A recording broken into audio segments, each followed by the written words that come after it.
Aujourd'hui, nous vous amenons à Banne, un village de caractère niché au cœur du Sud-Ardèche, dans l'aire d'adhésion du Parc national des Cévennes, où se dressent majestueusement les vestiges du château de Banne, à 307 mètres d'altitude.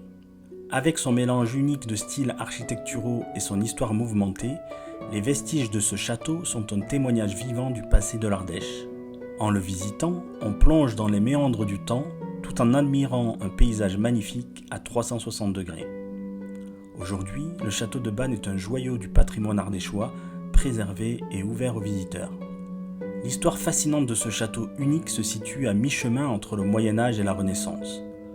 Au XIIe siècle, Banne avait une position stratégique de défense dans le Vivarais. Le château fut érigé sur un promontoire rocheux calcaire, offrant une vue imprenable sur les Cévennes, le Tanargue, la vallée du Chassezac et la plaine de Beaulieu. Idéal pour surveiller les alentours et se protéger des invasions. Au fil des siècles, le château a subi plusieurs modifications architecturales. À l'origine de style médiéval, il a été progressivement agrandi et embelli avec des éléments caractéristiques de la Renaissance, tels que des fenêtres à meneaux et des motifs sculptés. Le château de Banne a été le fief de plusieurs familles nobles au cours de son histoire. Parmi les plus célèbres, on compte les seigneurs de Banne, les seigneurs de Luçon, la famille des Châteauneuf ou Balazuc. À la fin du Moyen-Âge, avec l'avènement des armes à feu et l'évolution des techniques de siège, le château a perdu son rôle militaire.